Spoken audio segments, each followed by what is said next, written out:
नमस्कार, स्वागत है आपका मेरा गांव मेरा देश में और मैं हूं आपके साथ दुर्गेश पांडे। बात करेंगे इस वक्त की बड़ी खबर की जो पलवल से आ रही है। पलवल से इस वक्त की बड़ी खबर हम आप तक पहुंचा रहे हैं। फर्जी पुलिस इंस्पेक्टर गिरफ्तार, यूपी और राजस्थान पुलिस की वर्दी बरामद, पुलिस के फर्जी आई कार्ड किए गए जब्त, पुलिस का डर दिखाकर करता था लूट, आरोपी कई मामलों में भगोड़ा घोषित। पलवल से इस वक्त की बड़ी खबर हम आप तक पहुंचा रहे हैं। यूपी और राजस्थान पुलिस की वर्दी बरामद की गई है। पुलिस का डर दिखाकर लूट करता था आरोपी कई मामलों में भगोड़ा घोषित है। फर्जी पुलिस इंस्पेक्टर गिरफ्तार हुआ है पलवल से। यूपी और राजस्थान पुलिस की वर्दी बरामद की गई है। पुलिस के फर्जी कार्ड भी जब्त किए गए हैं। पुलिस का डर दिखाकर करता था लूट, आरोपी कई मामलों में भगोड़ा घोषित। पलवल से इस वक्त की बड़ी खबर हम आप तक पहुंचा रहे हैं।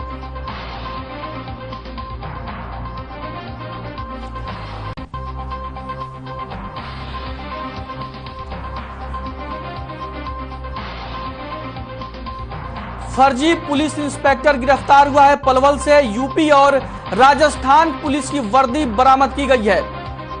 पुलिस के कई फर्जी आई कार्ड भी जब्त किए गए हैं। पुलिस का डर दिखाकर लोगों से लूट करता था आरोपी कई मामलों में भगोड़ा घोषित है।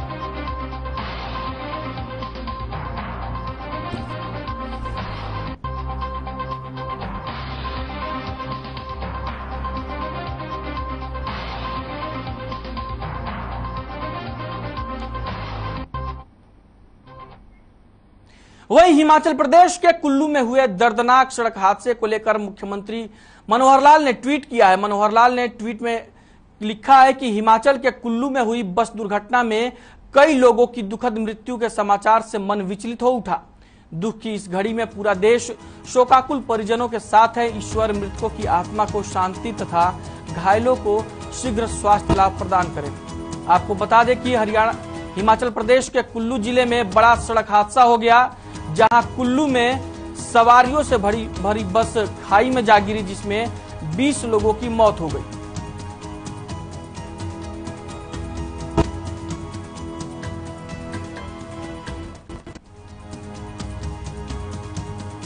मुख्यमंत्री मनोहर लाल ने ट्वीट किया है, हिमाचल के कुल्लू में हुई बस दुर्घटना में कई लोगों की दुखद मृत्यु के समाचार से मन विचलित हो उठा। दुख की इस घड़ी में पूरा देश शोकाकुल परिजनों के साथ है। ईश्वर मृतकों की आत्मा को शांति और घायलों को शीघ्र स्वास्थ्य लाभ प्रदान करें। मुख्यमंत्री मनोहर लाल ने बस दुर्घटना को लेकर ट्वीट किया है। वहीं स्वामी विवेकानंद की पुण्यतिथि के अवसर पर सीएम मनोहर लाल ने ट्वीट कर उन्हें याद किया। मुख्यमंत्री मनोहर लाल ने ट्वीट कर लिखा कि धर्म और संस्कृति के माध्यम से युवाओं को प्रेरित करने वाले, इसके साथ ही विश्व को शांति और सद्भावना का संदेश देने वाले प्रखर वक्ता युग पुरुष स्वामी विवेकानंद को उनकी स्मृति दिवस पर कोटिशः नमन। सीएम मनोहर लाल ने आगे लिखा कि राष्ट्र निर्माण हेतु उनके प्रेरणादायी विचार सदैव हमारा मार्गदर्शन करते रहेंगे।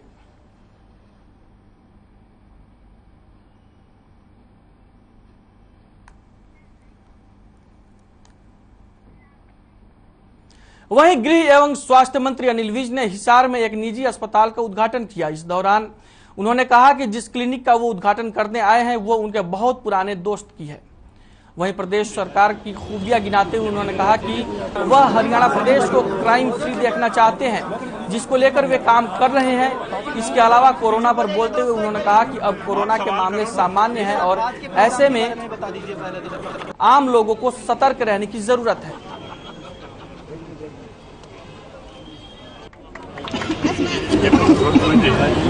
डॉक्टर मेरे बहुत पुराने साथी हैं।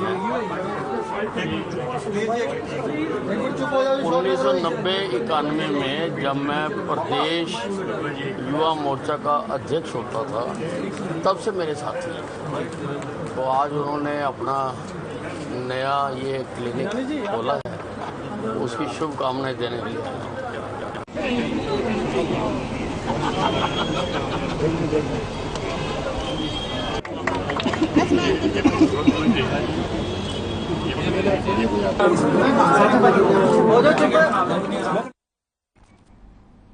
वहीं हरियाणा में शिक्षकों के कई कैटेगरी में हजारों पद खाली हैं। इन खाली पदों पर भर्ती के लिए शिक्षा विभाग ने प्रस्ताव बनाकर मुख्यमंत्री की स्वीकृति के लिए उन्हें भेज दिया है। मुख्यमंत्री से स्वीकृति मिलने के बाद भर्ती प्रक्रिया शुरू कर दी जाएगी। वहीं हरियाणा के शिक्षा मंत्री कंवरपाल गुर्जर ने यमुनानगर में मीडिया से बातचीत करते हुए कहा कि बच्चों की पढ़ाई बाधित ना हो, इसके लिए सेवानिवृत्त टीचर्स की भी भर्ती की जाएगी। आगे उन्होंने ये भी कहा कि हरियाणा के अलावा आसपास के प्रदेशों से भी शिक्षक आवेदन कर सकते हैं। वहीं अग्निवीर योजना को लेकर उन्होंने कहा कि युवाओं में इसको लेकर भारी उत्साह है।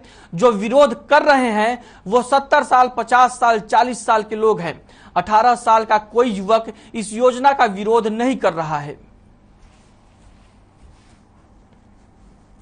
लैंड ऑर्डर बिगड़ मुख्यमंत्री जी के पास फाइल है और जल्दी उस पर साइन हो जाएंगे तो मैं समझता हूँ उस पर कार्रवाई शुरू हो जाएगी। तो हम टीचरों की भर्ती तो करने लग रहे हैं, लेकिन इस सारे प्रोसेस में टाइम लगेगा। तो हमने इसलिए जो है बाहर से टीचर जो रिटायर हैं उनको इसलिए लिया कि जब तक हम नई टीचरों की भर्ती करते हैं तब तक बच्चों को पढ़ाने के लिए कोई इंतजाम करें।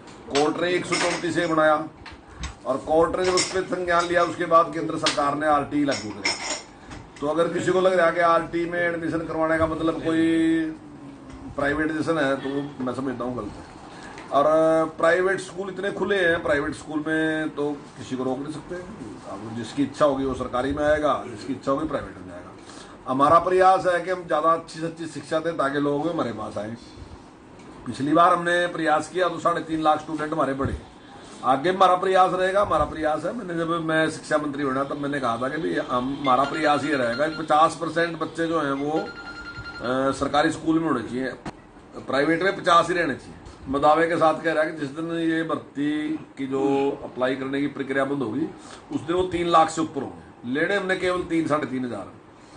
तो लोगों में खूब उत्साह है। जो बच्चे उनमें बड़ा भारी उत्साह है। वो सोचते हैं कि बहुत अच्छी एक योजना है सरकार की, मतलब इतनी अच्छी योजना है कि भाई जिस टाइम में उसने अपनी ग्रेजुएशन पूरी करनी थी, ग्रेजुएशन पूरी करते करते वो एक नया अनुभव ले लेगा, आर्मी ज्वाइन कर लेगा, उसका एक नया अनुभव उसके पास होगा, उसकी फिटनेस भी होगी, उसके पास उसका अनुशासन भी होगा और आर्मी का नाम भी होगा, उसके साथ फित्ता लगा होगा आर्मी का। और उसके बाद कोई रोकता है तो कोई कहीं लॉ एंड ऑर्डर नहीं बिगड़ा। कुछ 1-2 घटना आई और उनको सारी को उसकी रिसर्च कर ली और उनके खिलाफ कार्रवाई कर दी। और आने वाले टाइम में भी अगर कोई इस प्रकार का करेगा तो निश्चित तौर से कार्रवाई करेंगे और इस पर भी सख्त कार्रवाई। यार कुर्सियां बस थोड़े पीस छोटे लिया करवाएगा ढेर बड़े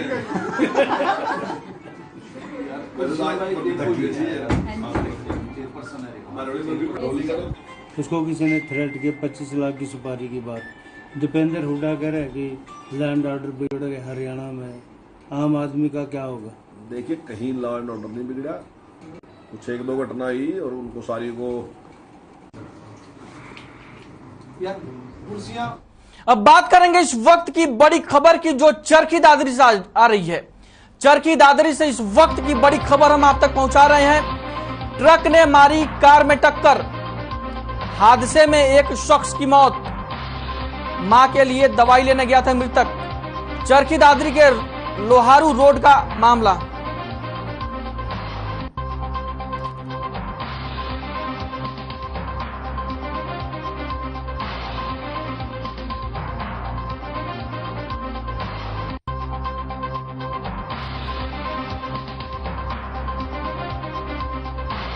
चरखी दादरी से इस वक्त की बड़ी खबर हम आप तक पहुंचा रहे हैं। ट्रक और कार की टक्कर हो गई जिसमें एक शख्स की मौत हो गई। चरखी दादरी के लोहारू रोड का यह पूरा मामला है। ट्रक ने मारी कार को टक्कर। तस्वीरें आप अपनी टीवी स्क्रीन पर देख सकते हैं। हादसे के बाद कार की क्या हालत हो गई है। हादसे में कार बुरी तरीके से क्षतिग्रस्त हो गया है। चरखी दादरी की यह खबर है जहां पर ट्रक ने कार को टक्कर मार दी थी। हादसे में एक शख्स की मौत हो गई है और एक घायल हो गया है। मां के लिए दवाई लेने गया था युवक। ट्रक ने कार को टक्कर मारी है। चरखी दादरी से इस वक्त की बड़ी खबर हम आप तक पहुंचा रहे हैं।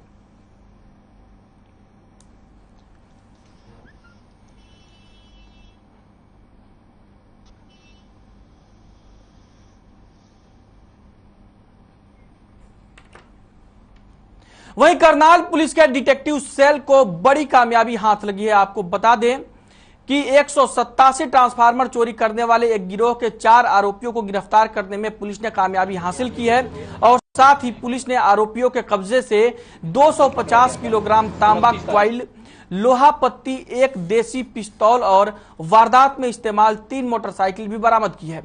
फिलहाल आरोपियों को अदालत में पेश कर न्यायिक हिरासत में भेज दिया गया है।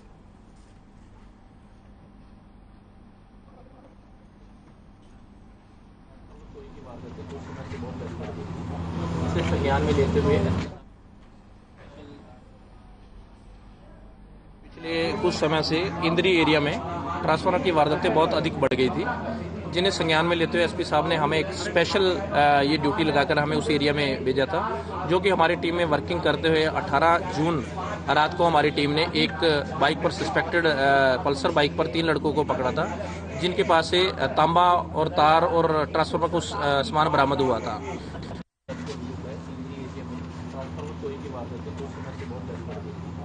संज्ञान में लेते हुए हमें एक स्पेशल ड्यूटी विद वेपन पकड़ा गया था 29 तारीख को।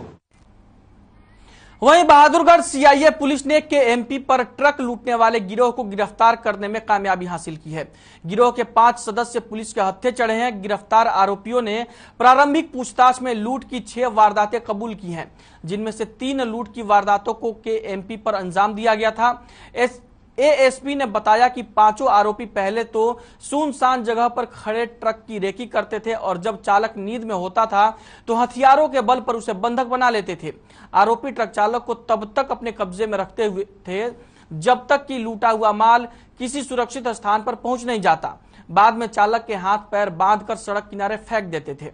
फिलहाल पुलिस आरोपियों के दूसरे साथियों की तलाश में जुट गई है।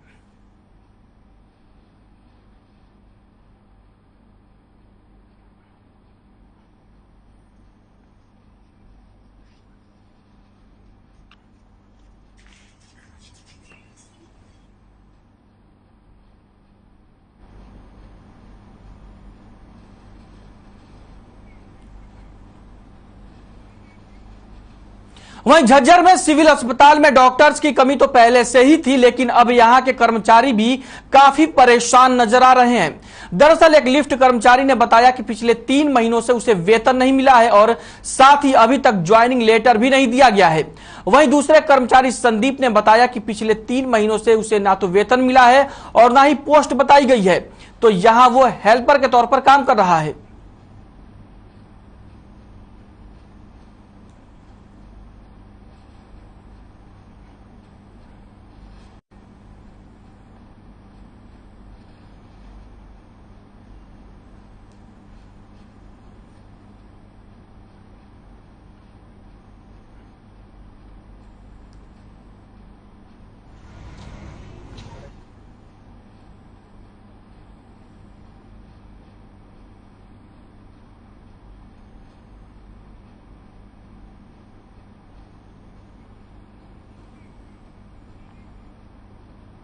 होडल राष्ट्रीय राजमार्ग स्थित गांव करमन में सोमवार को बॉर्डर पर टोल टैक्स के मामले को लेकर दर्जनों गांवों के मुखियाओं की बैठक बुलाई गई।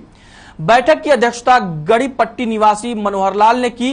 पंचायत में यूपी और हरियाणा के सैकड़ों किसान और युवाओं ने बढ़ चढ़कर हिस्सा लिया और सर्वसम्मति से निर्णय लिया गया कि अगर गदपुरी टोल टैक्स के नियमों को यहां पर भी लागू नहीं किया गया तो वो आंदोलन करने के लिए मजबूर होंगे। वहीं पंचायत के बाद गठित की गई कमेटी के सदस्य करमल टोल टैक्स पहुंचे और उन्होंने टोल प्रबंधक सन्नी पवार से मुलाकात कर अपनी समस्याएं बताई। बाद में कमेटी के सदस्यों ने प्रबंधक को मांग पत्र भी सौंपा, जिस पर प्रबंधक ने कहा कि अपनी जो समस्या है उसे उच्च अधिकारियों तक वो पहुंचाए।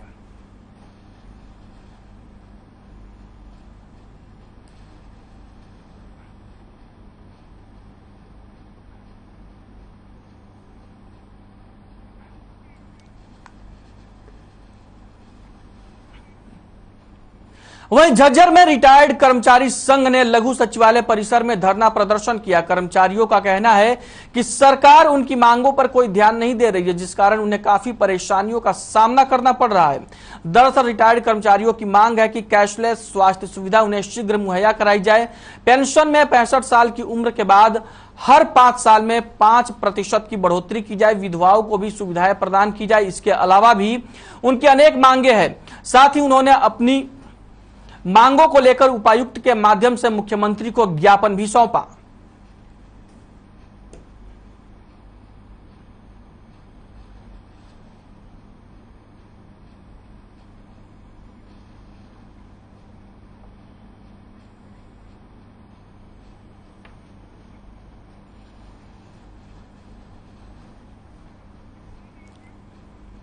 वहीं नारनौंद के राजकीय मॉडल संस्कृति वरिष्ठ माध्यमिक विद्यालय में मुख्यमंत्री अंत्योदय परिवार उत्थान मेले का आयोजन किया गया।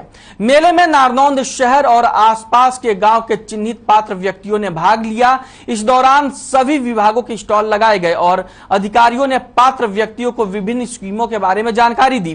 काफी लोगों ने सरकार की विभिन्न योजनाओं का लाभ भी उठाया।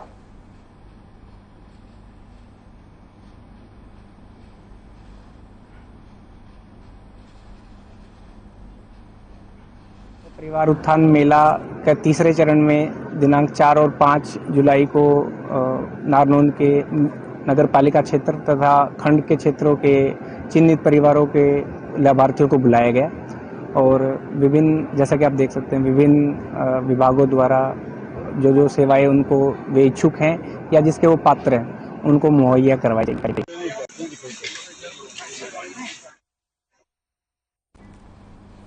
वहीं यमुनानगर में पुलिस ने एक विशेष चेकिंग अभियान शुरू किया है, जिसके तहत अपनी गाड़ियों में ब्लैक फिल्म लगाकर सफर करने वालों की अब खैर नहीं है। पुलिस ऐसे लोगों का चालान काट रही है। ट्रैफिक पुलिस ने अभियान के तहत ब्लैक फिल्म लगाकर कार चला रहे लोगों के चालान काटे। इस मामले में थाना प्रभारी कमलजीत ने वाहन चालकों से अपील की है कि वो अपनी गाड़ियों पर ब्लैक फिल्म ना लगाएं और अपने कागजात पूरे रखें और नियम के मुताबिक चले।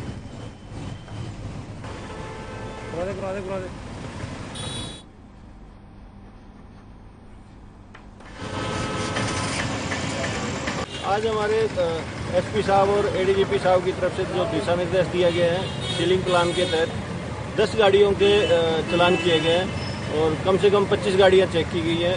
इनमें ब्लैक फिल्म के हमने आज चलान किए।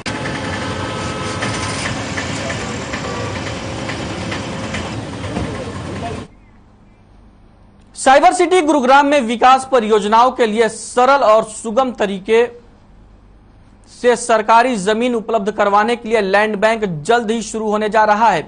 हरियाणा सरकार की तरफ से तैयार किए जा रहे भूमि बैंक की प्रक्रिया में तेजी लाने के लिए गुरुग्राम के डीसी निशांत कुमार यादव भी एक्टिव मोड में है। उन्होंने राजस्व विभाग के अधिकारियों को जिले के सभी गांवों, नगर पालिकाओं और परिषदों समेत विभिन्न विभागों की जमीन का डेटा जुटाने के आदेश दिए हैं। निशांत यादव की माने तो हरियाणा में जरूरी सार्वजनिक सेवाओं की स्थापना के लिए राज्य सरकार की तरफ से लैंड बैंक नीति पर कार्य किया जा रहा है। प्रदेश सरकार की लैंड बैंक नीति से जमीन बेचने वालों को उनकी जमीन का सही रेट मिलेगा और सरकार को विकास कार्यों के लिए आसानी से जमीन भी उपलब्ध हो पाएगी।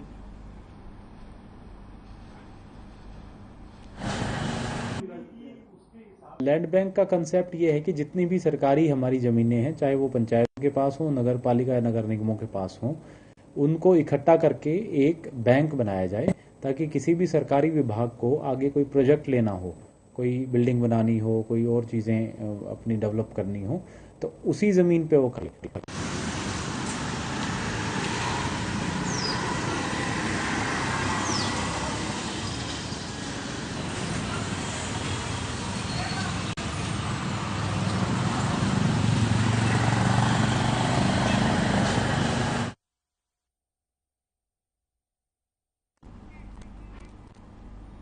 गुरुग्राम के सिविल हॉस्पिटल में एक बार फिर से सिस्टम की बदहाली देखने को मिली है, जहां एक तरफ मरीजों को घंटों कार्ड बनवाने के लिए कतार में खड़ा होना पड़ता है। इसके बावजूद ना तो उनका कार्ड बन पा रहा है और ना ही मरीजों का इलाज हो पा रहा है।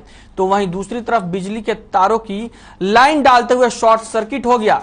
जिससे अस्पताल में अफरा तफरी मच गई, लेकिन किसी मरीज को कोई हानि नहीं हुई।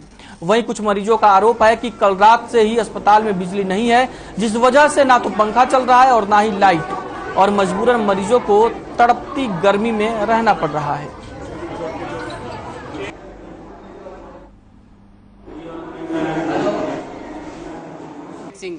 सब कुत्ते काट लिया था, सुई टीका लगवाना था, 2 घंटे हो गए भाई। फर्स्ट नंबर मेरा ही है, ना पंखा चल रहा ना कुछ भी भाई। अंदर पंखा चल रहा है, सब कुछ चल रहा है, बाहर कुछ भी नहीं है। शॉर्ट सर्किट लगने की वजह से लाइट नहीं आ रहा है रात से।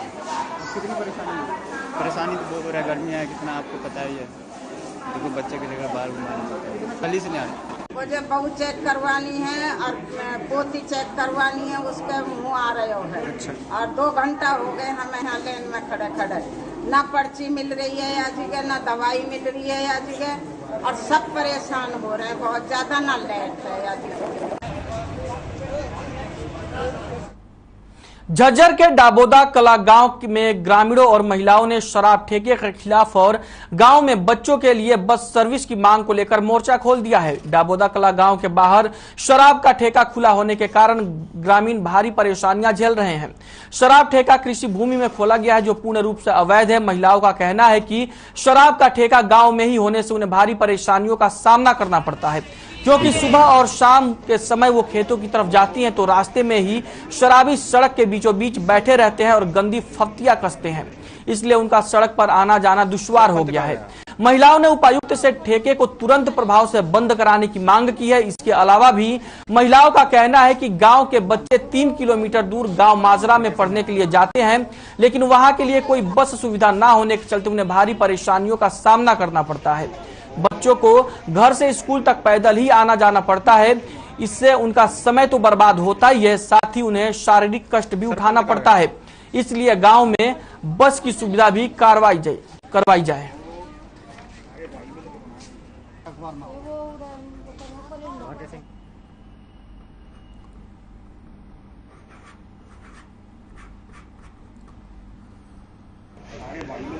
का रास्ता से और कति गांव से 1 किला आगे ने ठेका खोल लिया। और बेटा कति भीड़ इतनी हो जाए, 5 बजे को गोबर बिगेरा को कूड़ा को घूमन जहाँ से उनने इतनी दिक्कत से घनी वो ठेका कति उठना नहीं बस चलती। हाँ। और भाई बहन बेटी माँ रहते बैठ के गाँव में आवास है, ठेके का हमारे बीच में ठेका हट गया। और भाई सामान में अपना जोत बत्ती करेंगे, मंदिर से उड़े भाई घूमना फिरना, और भाई हमारे ठेका उठना चाहिए। सरपंच कहाँ गया?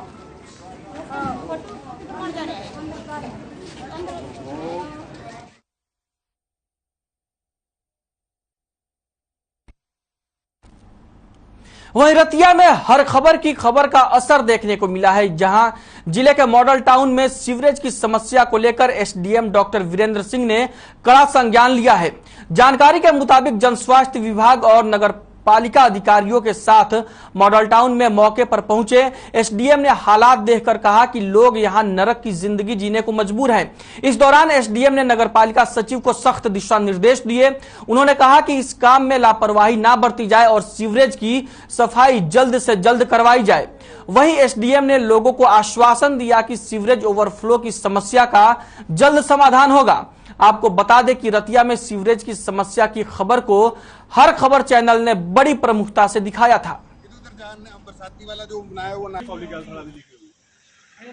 सीवरेज का जो इन्होंने बताया कि लो लाइंग एरिया है, थोड़ा सा उसकी पाइपलाइन ज्यादा नीचे है, तो उसको लेके मैं इमीडिएटली तो इसकी अभी सफाई करवाऊंगा। मशीन मंगवाई है अभी मैंने एक्सेल से बात करके, और फिर इसका जो है अगर परमानेंट इलाज करने के लिए नई सीवरेज सिस्टम लगानी पड़ेगी तो उसका एस्टिमेट बढ़वा के इसका परमानेंट समाधान कराएंगे। ये पानी देखिए, ये इधर जा रहा है, ये बरसाती पानी का जो बनाया हो ना सीवर से लीक हो रहा है, ये तो इधर जा बरसाती वाला जो बनाया वो ना। बुलेटिन में फिलहाल के लिए इतना ही। मुझे दीजिए इजाजत और आप बने रहिए हर खबर के साथ।